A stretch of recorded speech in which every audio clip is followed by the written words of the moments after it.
to their produce, and 2, skilling entrepreneurship and employment opportunities for the youth.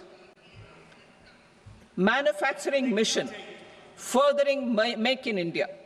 Our government will set up a national manufacturing mission covering small, medium and large industries for furthering Make in India by providing policy support, execution roadmaps, governance and monitoring framework for central ministries and states.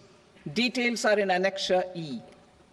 Given our commitment to climate-friendly development, the mission will also support clean tech manufacturing. This will aim to improve domestic value addition and build our ecosystem for solar PV cells, EV batteries, motors and controllers, electrolyzers, wind turbines, very high voltage transmission equipment and grid-scale batteries.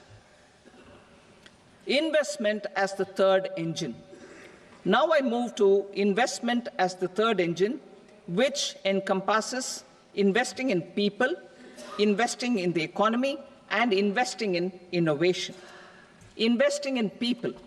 Saksham Anganwadi and Poshan 2.0.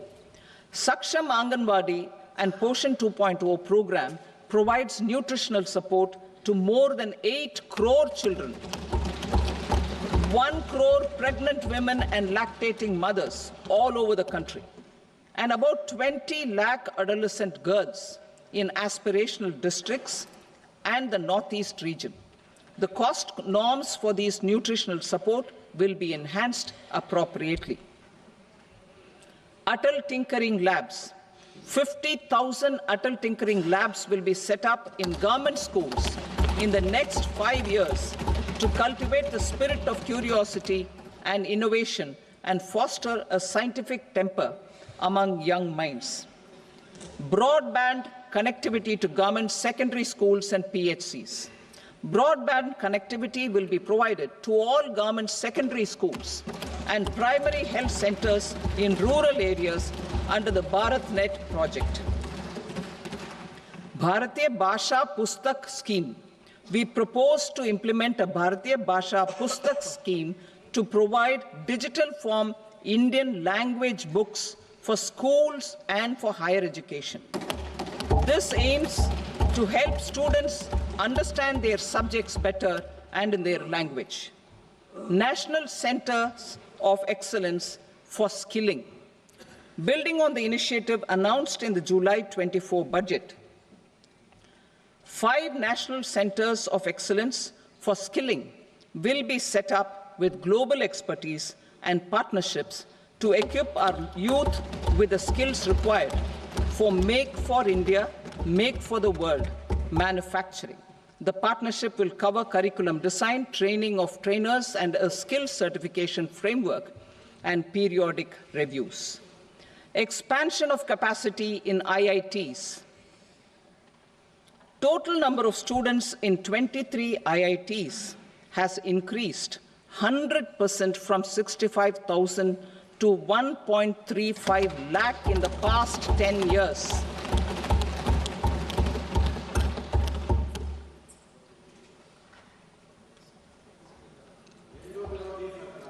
Additional infrastructure will be created in the 5 IITs started after 2014 to facilitate education for 6,500 more students. Hostel and other infrastructure capacity at IIT Patna will also be expanded.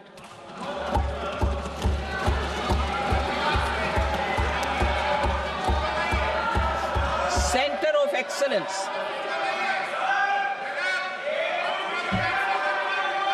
Center of Excellence in AI for Education. I had announced 3 centers of excellence in artificial intelligence for agriculture, health, and sustainable cities in 2023. Now a center of excellence in artificial intelligence for education will be set up with a total outlay of 500 crores. Expansion of medical education. Our government has added almost 1.1 lakh undergraduate and postgraduate medical education seats in 10 years, an increase of 130%. In the next year, 10,000 additional seats will be added in medical colleges and hospitals towards the goal of adding 75,000 seats in the next 5 years. Daycare cancer centers in all district hospitals. Our government will facilitate setting up of daycare cancer centers in all district hospitals in the next 3 years. 200 centers will be established in 25-26 itself. Strengthening urban livelihoods. Our government has been giving priority to assisting urban poor and vulnerable groups. A scheme for socio-economic upliftment of urban workers will be implemented to help them improve their incomes, have sustainable livelihoods, and a better quality of life. PM Swanidhi scheme has benefited more than 68 lakh street vendors, giving them respite from high-interest informal sector loans. Building on this success, the scheme will be revamped with enhanced loans from banks, UPI-linked credit cards with 30,000 rupees limit, and capacity building support. Social Security Scheme for welfare of online platform workers. Gig workers of online platforms provide great dynamism to the new age services economy. Recognizing their contribution, our government will arrange for their identity cards and registration on the e-Shram portal. They will be provided health care under PM Jan Arogya Yojana. This measure is likely to assist nearly 1 crore gig workers.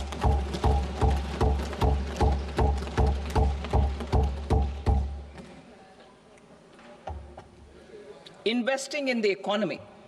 Public-private partnership in infrastructure. Each infrastructure-related ministry will come up with a 3-year pipeline of projects that can be implemented in PPP mode. States will also be encouraged to do so and can seek support from the India Infrastructure Project Development Fund, which is a scheme to prepare PPP proposals. Support to states for infrastructure. An outlay of 1.5 lakh crore is proposed for the 50-year interest-free loans to states for capital expenditure and incentives for reforms. Building on the success of the first asset monetization plan announced in 2021, the second plan for 2025 to 30 will be launched to plow back capital of 10 lakh crore in new projects. Regulatory and fiscal measures will be fine-tuned to support the plan. Jal Jeevan Mission. Since 2019, 15 crore households, representing 80% of India's rural population, have been provided access to portable tap water connections. To achieve 100% coverage, I am pleased to announce the extension of this mission until 2028 with an enhanced total outlay. The mission's focus will be on the quality of infrastructure and O&M of rural piped water supply schemes through Jan Bhagidari. A separate MOU or separate MOUs will be signed with the states and union territories to ensure sustainability and citizen-centric water services delivery. Urban sector reforms. Building on the July budget proposals, urban sector reforms related to governance, municipal services, urban land and planning will be incentivized. Urban Challenge Fund. The government will set up an Urban Challenge Fund of 1 lakh crore rupees to implement the proposals for cities as growth hubs. creative redevelopment of cities, and for water and sanitation purposes announced in the July budget. This fund will finance up to 25% of the cost of bankable projects, with a stipulation that at least 50% of the cost is funded from bonds, bank loans, and PPPs. An allocation of 10,000 crore is proposed in 2025-26. Power sector reforms. We will incentivize electricity distribution reforms and augmentation of intra-state transmission capacity by states. This will improve financial health and capacity of electricity companies. Additional borrowing of 0.5% of GSDP will be allowed to states contingent on these reforms. Nuclear energy mission for Vikasit Bharat. Development of at least 100 gigawatt of nuclear energy by 2047 is essential for our energy transition efforts. For an active partnership with the private sector towards this goal, amendments to the Atomic Energy Act and the Civil Liability for Nuclear Damage Act will be taken up.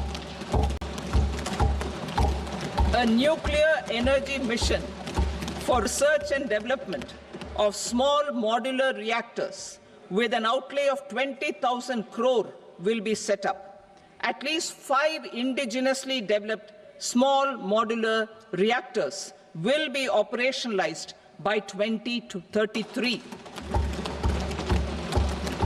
Shipbuilding. The shipbuilding financial assistance policy will be revamped to address cost disadvantages. This will also include credit notes for shipbreaking in Indian yards to promote the circular economy. Large ships above a specified size will be included in the infrastructure harmonized master list. Shipbuilding clusters will be facilitated to increase the range, categories, and capacity of ships. This will include additional infrastructure, facilities, skilling, and technology to develop the entire ecosystem. Maritime Development Fund. For long-term financing for the maritime industry, a Maritime Development Fund with a corpus of 25,000 crore rupees will be set up. This will be for distributed support and promoting competition. This will have up to 49% contribution by the government, and the balance will be mobilized from ports and from private sector. UDAN regional connectivity schemes. UDAN has enabled 1.5 crore middle-class people to meet their aspirations for speedier travel. The scheme has connected 88 airports, and operationalized 619 routes. Inspired by that success, a modified UDAN scheme will be launched to enhance regional connectivity to 120 new destinations and carry 4 crore passengers in the next 10 years. 4 crore additional passengers in the next 10 years. The scheme will also support helipads and smaller airports in hilly, aspirational, and northeast regional districts. Greenfield airports will be facilitated in Bihar to meet the future needs of the state. These will be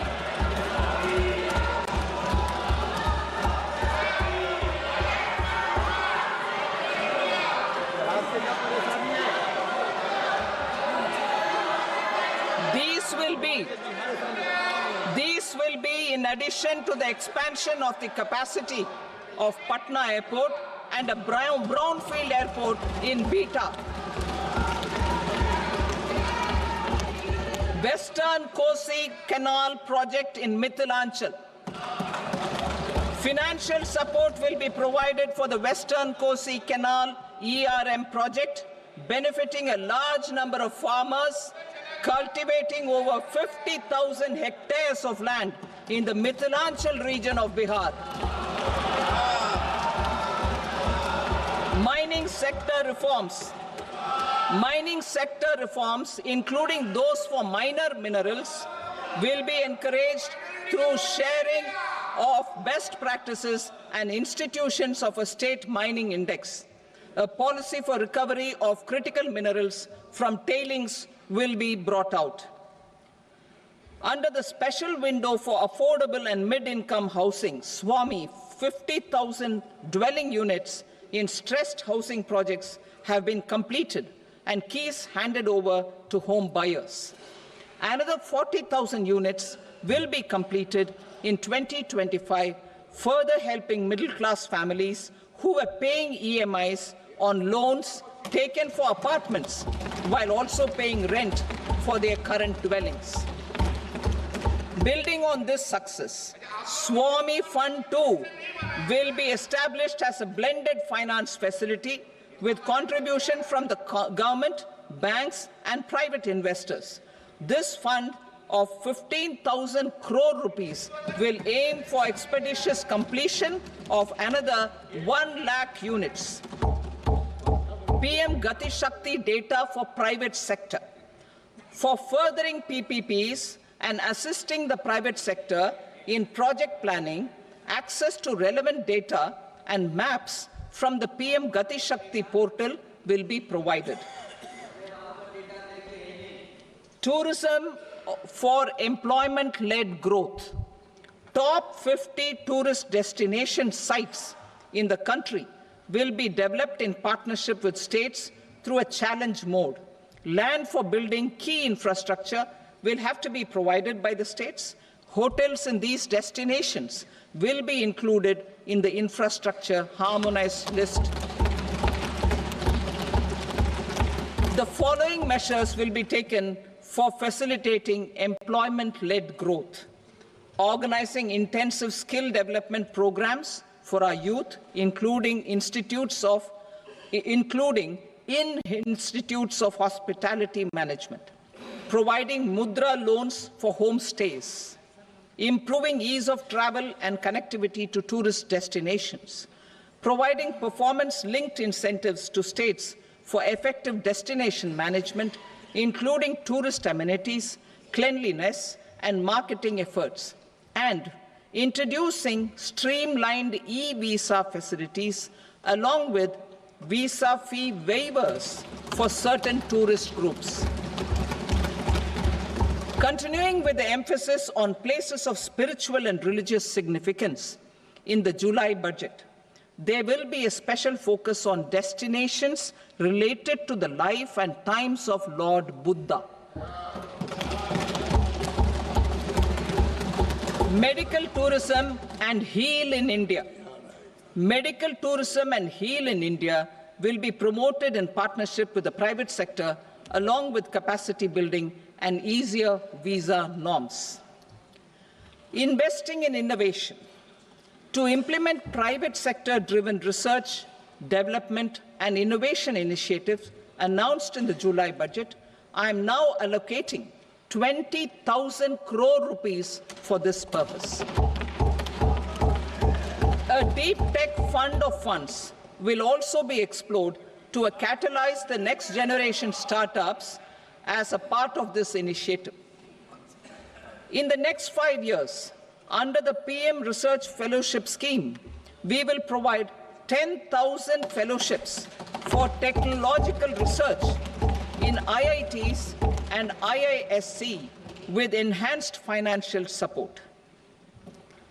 The second gene bank with 10 lakh germplasm lines will be set up for future food and nutritional security. This will provide conservation support to both public and private sectors for genetic resources. We will start a national geospatial mission to develop foundational geospatial infrastructure and data. Using PM Gati Shakti, this mission will facilitate modernization of land records, urban plan and design of infrastructure projects. A Gyan Bharatam for survey, documentation, and conservation of our manuscript heritage with academic institutions, museums, libraries, and private collectors will be undertaken to cover more than 1 crore manuscripts. We will set up a national digital repository of Indian knowledge systems for knowledge sharing. Now I move to exports as the fourth engine. We will set up an export promotion mission with sectoral and ministerial targets driven jointly by the Ministries of Commerce, MSME, and Finance. It will facilitate easy access to export credit, cross-border factoring support, support to MSMEs to tackle non-tariff measures in overseas markets. A digital public infrastructure, Bharat Trade Net, for international trade will be set up as a unified platform for trade documentation and financing solutions.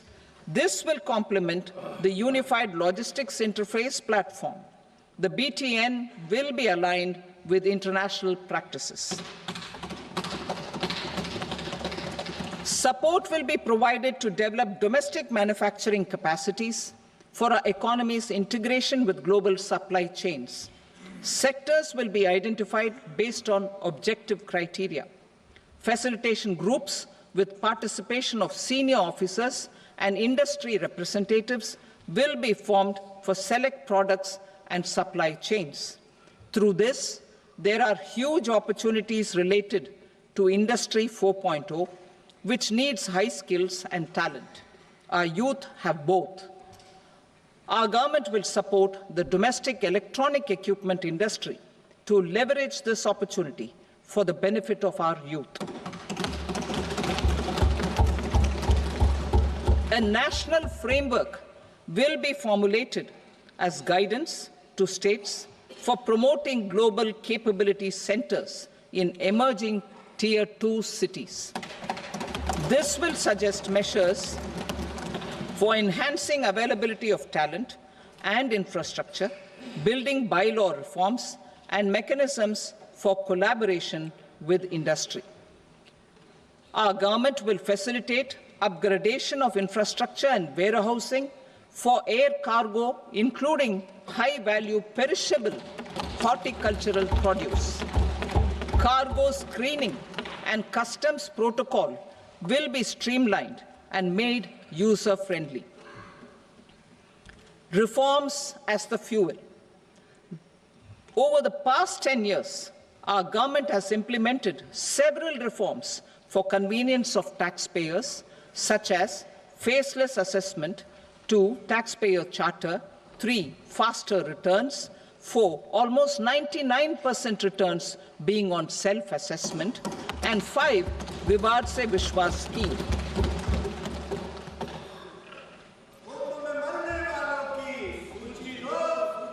Continuing these efforts, I reaffirm the commitment of the Tax Department to trust first, scrutinize later. I also propose to introduce the new income tax bill next week. I will detail the indirect tax reforms and changes in direct taxes in Part B. Financial sector reforms. The FDI limit for the insurance sector will be raised from 74 to 100%. This enhanced limit will be available for those companies which invest the entire premium in India. The current guardrails and conditionalities associated with foreign investment will be reviewed and simplified. The services of India Post-Payment Bank will be deepened and expanded in rural areas. NABFID will set up a partial credit enhancement facility for corporate bonds for infrastructure. Public sector banks will develop Grameen Credit Score framework to serve the credit needs of SHG members and people in rural areas. A forum for regulatory coordination and development of pension products will be set up.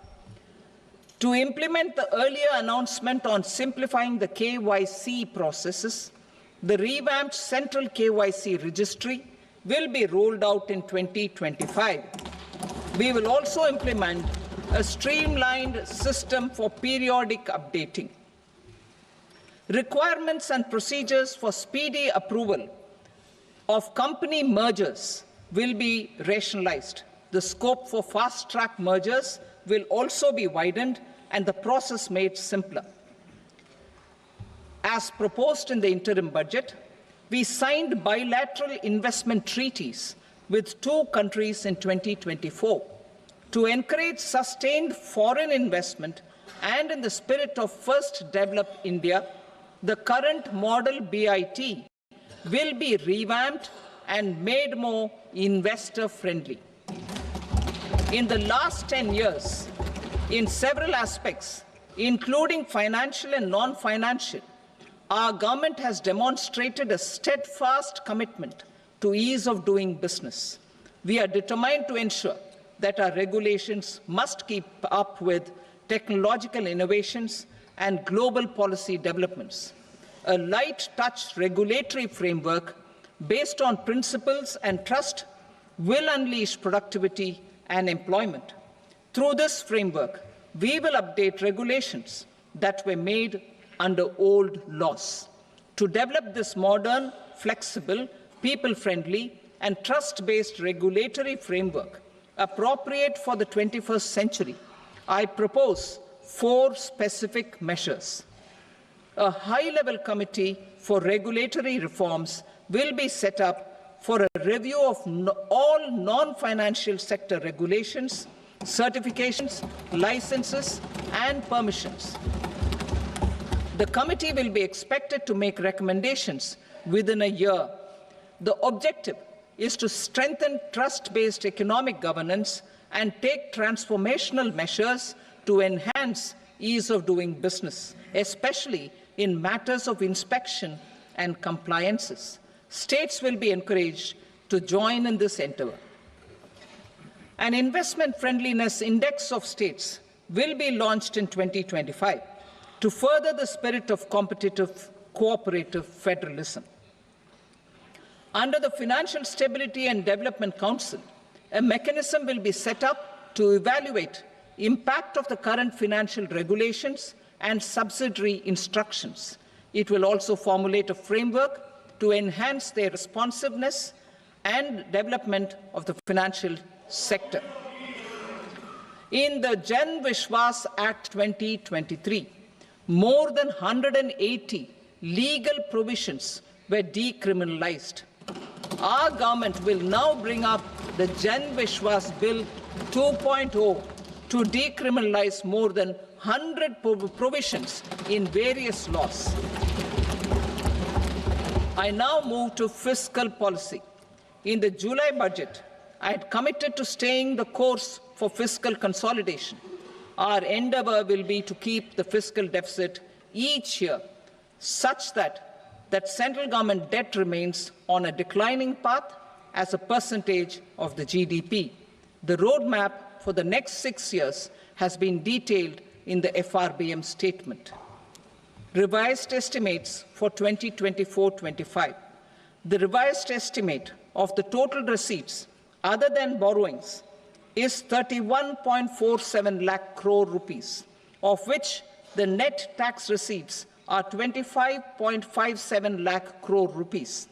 The revised estimate of the total expenditure is 47.16 lakh crore rupees, of which the capital expenditure is about 10.18 lakh crore rupees. The revised estimate of the fiscal deficit is 4.8% of the GDP. Budget estimates for 25-26. Coming to 25-26, the total receipts other than borrowings and total expenditure are estimated at 34.96 lakh crore rupees and 50.65 lakh crore rupees respectively. The net tax receipts are estimated at 8.37 lakh crore rupees. The fiscal deficit is estimated to be 4.4% of GDP. To finance the fiscal deficit, the net market borrowings from dated securities are estimated at 11.54 lakh crore. The balance financing is expected to come from small savings and other sources. The gross market borrowings are estimated at 14.82 lakh crore rupees. I will now move to Part B. Indirect taxes. My proposals relating to customs aim to rationalize tariff structure and address duty inversion. These will also support domestic manufacturing and value addition, promote exports, facilitate trade, and provide relief to common people. Rationalization of customs tariff structure for industrial goods. As a part of comprehensive review of customs rate structure announced in July 2024 budget, I propose to 1. Remove 7 tariff rates. This is over and above the 7 tariff rates removed in 23-24 budget. After this, there will be only 8 remaining tariff rates, including 0 rate. 2. Apply appropriate cess to broadly maintain effective duty incidence, except on a few items where such incidence will reduce marginally. 3. Levy not more than 1 cess or surcharge. Therefore, I propose to exempt social welfare surcharge on 82 tariff lines that are subject to a cess. I shall now take up sector-specific proposals. To provide relief to patients, particularly those suffering from cancer, rare diseases, and other severe chronic diseases, I propose to add 36 life-saving drugs and medicines to the list of medicines fully exempted from basic custom duty.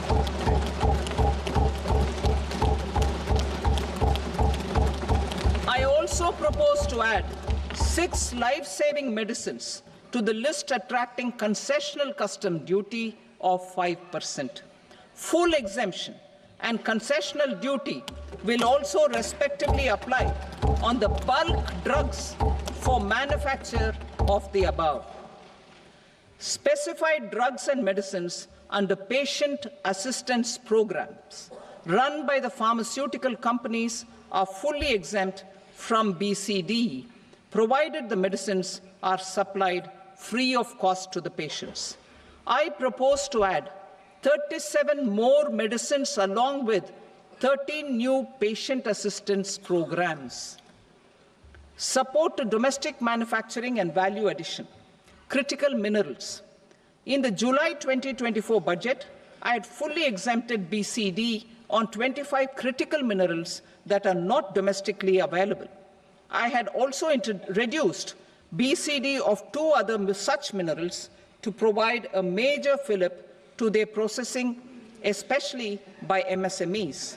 Now, I propose to fully exempt cobalt powder and waste, the scrap of lithium-ion battery, lead, zinc, and 12 more critical minerals. This will help secure the availability for manufacturing in India and promote more jobs for our youth. To promote domestic production of technical textile products such as agro-textiles, medical textiles, and geotextiles at competitive prices, I propose to add 2 more types of shuttle-less looms to the list of fully exempted textile machinery. I also propose to revise the BCD rate on knitted fabrics covered by 9 tariff lines from 10 or 20 to 20% or 115 rupees per kg, whichever is higher. Electronic goods. In line with our Make in India policy and to rectify inverted duty structure, I propose to increase the BCD on interactive flat panel display from 10% to 20%, and reduce the BCD to 5% on open cell and other components. In 23-24 budget, for the manufacture of open cells of LCD, LED TVs, I had reduced the BCD on parts of open cells from 5% to 2.5%. To further boost the manufacture of such open cells, the BCD on these parts will now stand exempted. Lithium-ion battery. To the list of exempted capital goods, I propose to add 35 additional capital goods for EV battery manufacturing and 28 additional capital goods for mobile phone battery manufacturing. This will boost domestic manufacture of lithium-ion batteries, both for mobile phones and for electric vehicles. Shipping sector. Considering that shipbuilding has a long gestation period, I propose to continue the exemption of BCD on raw materials, components, consumables, or parts for the manufacture of ships for another 10 years.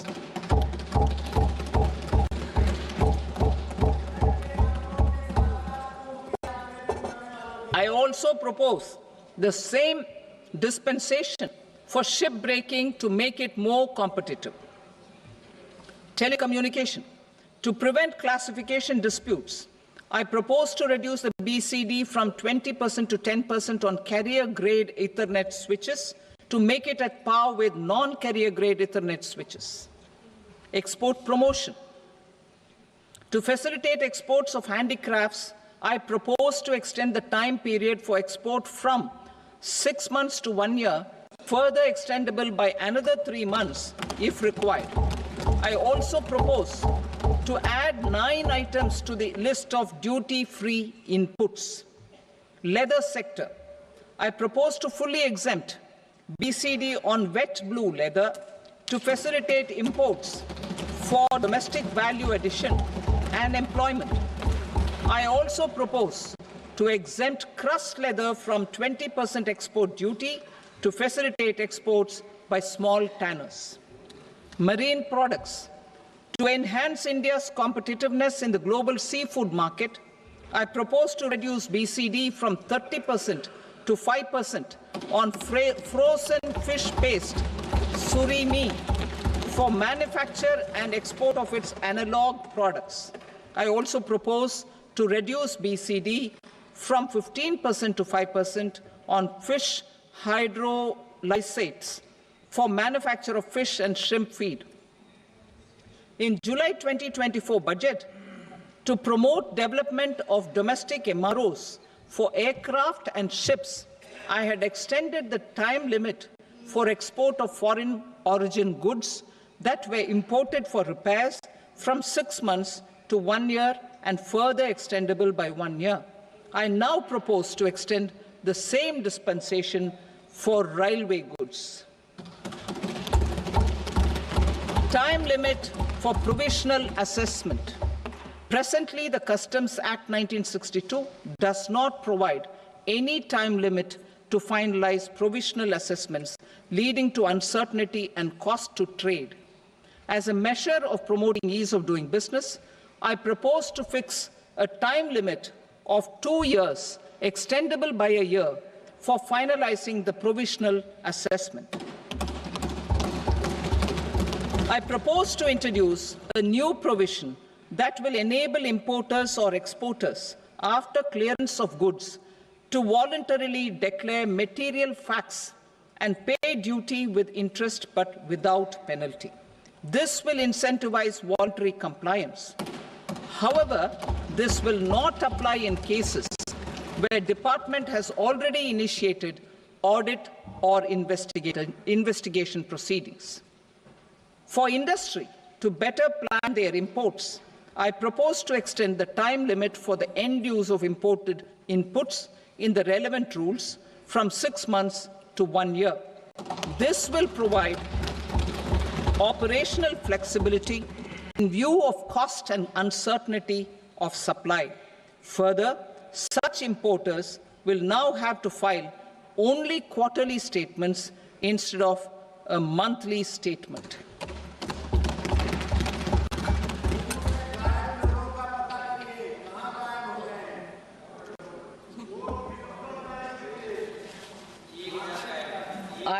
come to my direct tax proposals. In Part A, I have briefly underlined taxation reforms as one of key reforms to realize our vision of Vikasit Bharat. In respect of criminal law, our government had earlier ushered in Bharatiya Nyaya Sanhita, replacing Bharatiya Danda Sanhita. I am happy to inform this august House and the country that for new income tax bill will carry forward the same spirit of Nyaya in its drafting as well.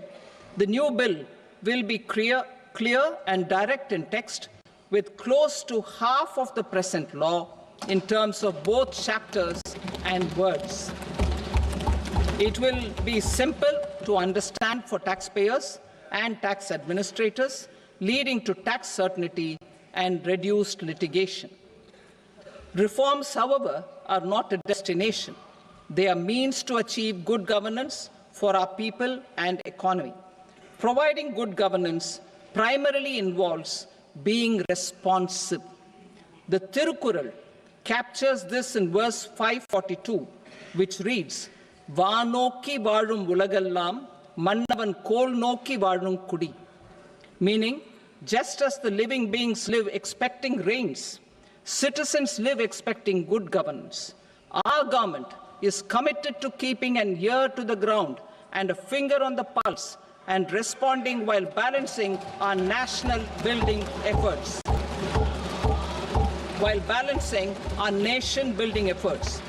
The following measures will detail just how our government will, under the guidance of PM Modi, has taken steps to understand and address. I repeat that sentence, sir. The following measures will detail just how our government, under the guidance of PM Modi, has taken steps to understand and address the needs voiced by our citizens. My tax proposals are guided by this spirit. The objectives of my proposals are as follows: personal income tax reforms with special focus on middle class, rationalization of TDS and TCS for easing difficulties, encouraging voluntary compliance, reducing compliance burden, ease of doing business, employment and investment. I will come to my proposal on personal income tax towards the end. TDS and TCS, rationalization for easing difficulties. I propose to rationalize tax deduction at source, TDS, by reducing the number of rates and thresholds above which TDS is deducted. Further, threshold amounts for tax deduction will be increased for better clarity and uniformity. The limit for tax deduction on interest for senior citizens is being doubled from the present 50,000 rupees to 1 lakh rupees. Similarly, the annual limit of 2.40 lakh rupees for TDS on rent is being increased to 6 lakh rupees. This will reduce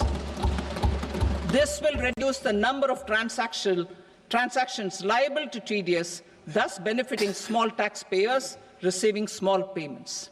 The threshold to collect tax at source, the TCS, on remittances under RBI's liberalized remittance scheme, the LRS, is proposed to be increased from 7 lakh to 10 lakhs.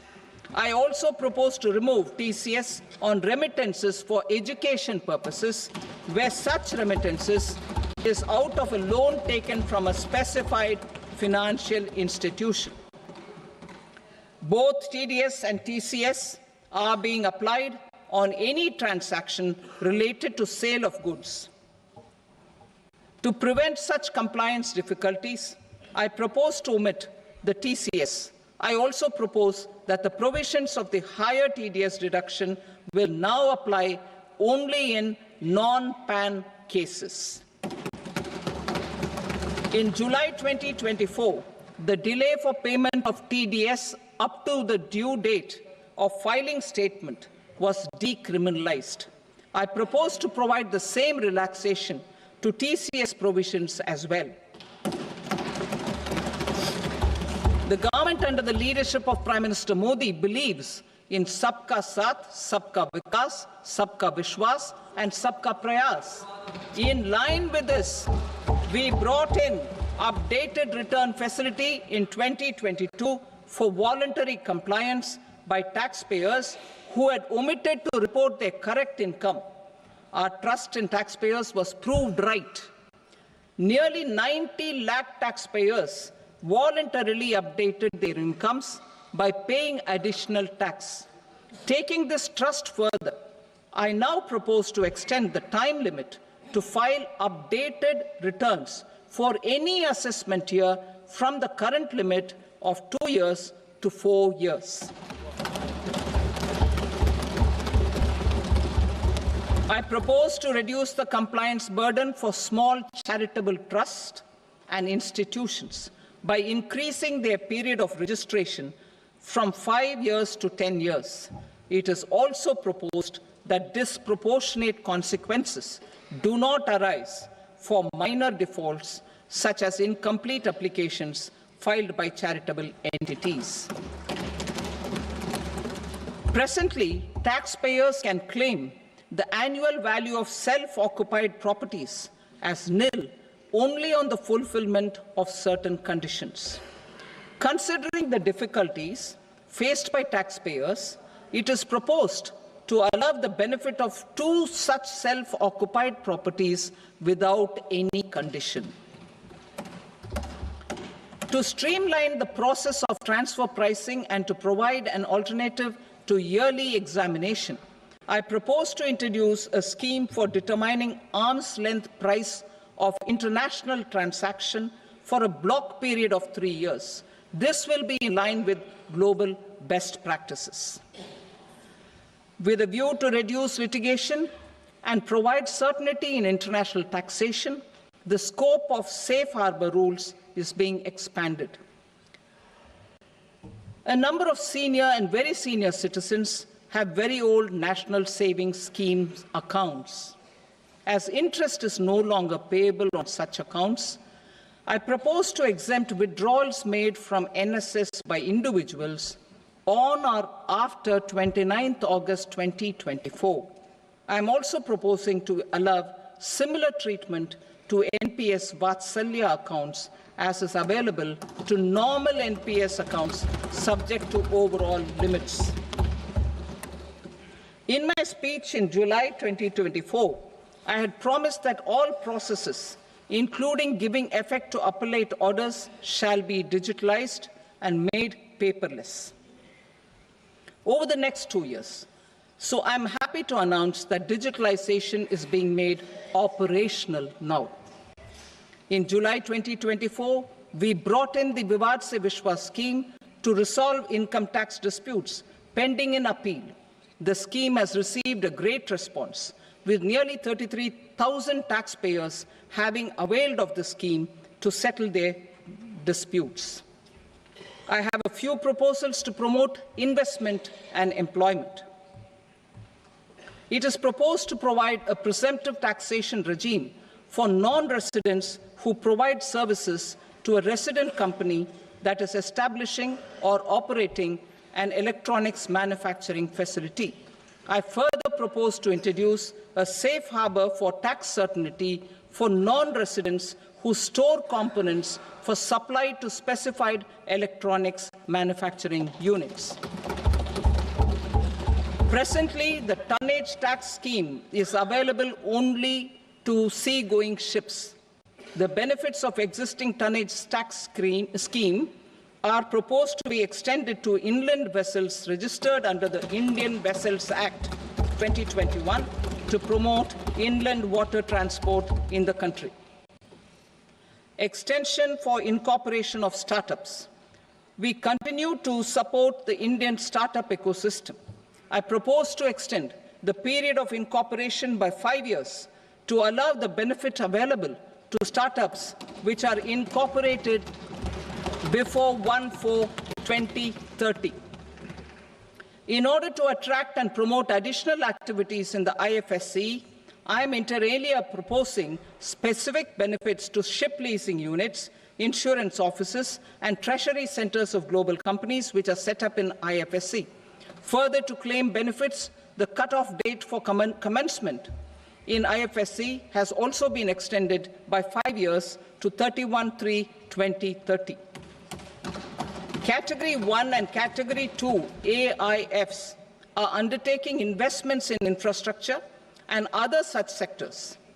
I propose to provide certainty of taxation to these entities on the gains from securities, to promote funding from sovereign wealth funds and pension funds to the infrastructure sector. I propose to extend the date of making an investment by 5 more years, up to 31st March 2030.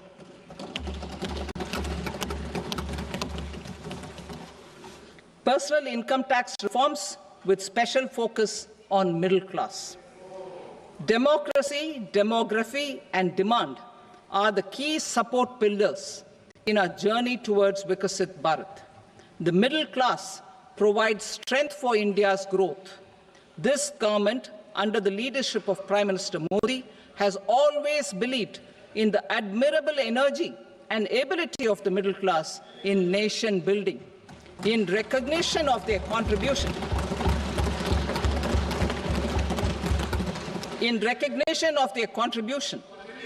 we have periodically reduced their tax burden. Right after 2014, the nil tax slab was raised to 2.5 lakhs of rupees, which was further raised to 5 lakh rupees in 2019 and to 7 lakh rupees in 2023. This is reflective of our government's trust on the middle-class taxpayers. I am now happy to announce that there will be no income tax payable up to income of 12 lakh rupees.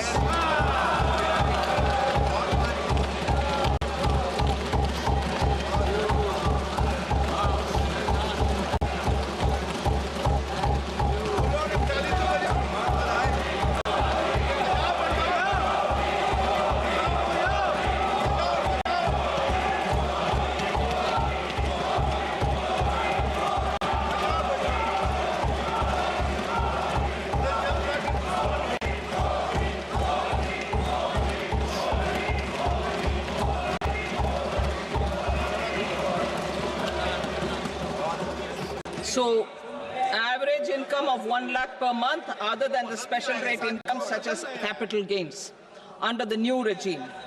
This limit will be 12.75 lakh for salaried taxpayers due to the standard deduction of 75,000. Slabs and rates are being changed across the board to benefit all taxpayers. The new structure will substantially reduce the taxes of the middle class and leave more money in their hands, boosting household consumption, savings, and investment. In the new tax regime, I propose to revise tax rate structures as follows: 0 to 4 lakh rupees nil, 4.8 lakh rupees to 4 to 8 lakh rupees 5%, 8 to 12 lakh rupees 10%, 12 to 16 lakh rupees 15%, 16 to 20 lakh rupees 20%, 20 to 24 lakh rupees 25%, and above 24 lakh rupees 30%. To taxpayers up to 12 lakh of normal income, other than special rate income such as capital gains. I read that again. To taxpayers up to 12 lakh of income, other than special rate income such as capital gains, tax rebate is being provided in addition to the benefit due to slab rate reduction in such a manner that there is no tax payable by them. The total tax benefit of slab rate changes and rebate at different income levels can be illustrated with a few examples. A taxpayer in the new regime with an income of 12 lakh rupees will get a benefit of 80,000 rupees in tax, which is 100% of tax payable as per the existing rates. A person having income A person having income of 18 lakh rupees will get a benefit of 70,000 rupees in tax. That is 30% of tax payable as per existing rates. A person with an income of 25 lakh gets a benefit of 1,10,000 rupees, that is 25% of his tax payable as per existing rates. Details of my tax proposals are given in the annexure. As a result of these proposals, Honourable Speaker, sir, revenue of about 1 lakh crore in direct taxes and 2,600 crores in indirect taxes will be foregone. Mr. Speaker, sir, with this, I commend the budget to this august House.